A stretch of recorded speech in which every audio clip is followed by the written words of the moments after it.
Okay, so for everyone out there that's thinking about going full time in their RV and you're watching your videos here to find out more about it and other YouTubers, a common question that we get is, do you have any trouble finding campsites when you are in a large rig? So we have a big rig. It's 42 feet. It is a fifth wheel. It's huge.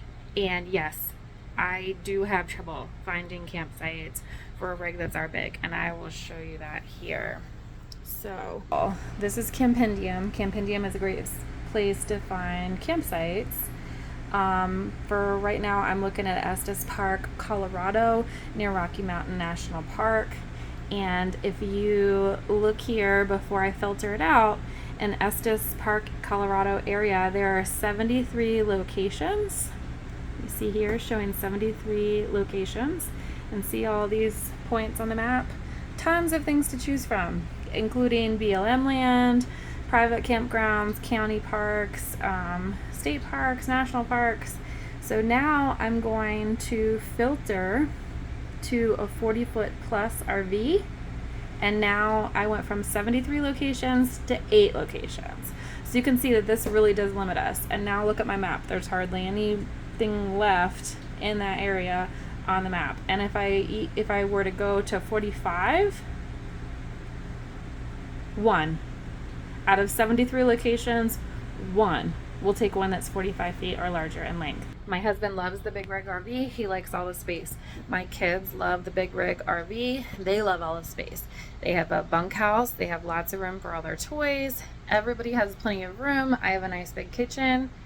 It drives me crazy every time I try to book us somewhere because my options for locations are dwindled way down, and it is much harder for me in this RV because I'm the person that schedules everywhere where we stay.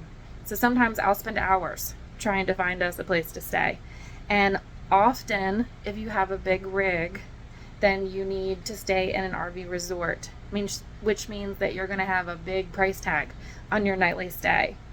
So the ones that will take us, of those 8, at least 2 of them were over $100 a night.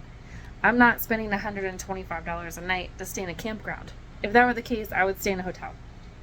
So when you're shopping for your full-time RV, keep the size of your rig in mind and know that with the more space you have in your RV, the more you're giving away as far as where you can stay.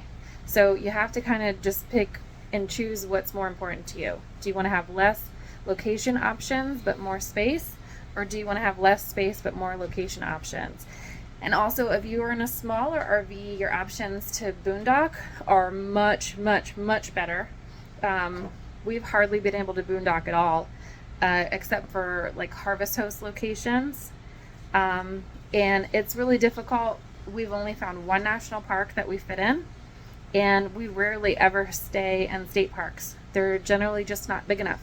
National parks, for the most part, were built, and their campgrounds were built before RVs got as big as they were. So if you have a park that was built in the 30s and that's when they made the campground, it's built for rigs that were built in the 30s.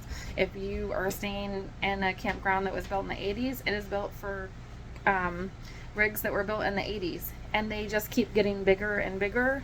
But these already established campgrounds aren't getting any bigger. The spots aren't getting any bigger, and you will not fit. So if you were to ask my husband, he would say, oh yeah, I love the big RV. It's huge and I love it and I don't have any trouble driving it and it's fine and big is the way to go. If you ask me, I don't drive it, but I have to figure out where to park it. And if I had to do it all over again, I would go much smaller. I would go 35 feet or less. So that's from the husband and wife perspective.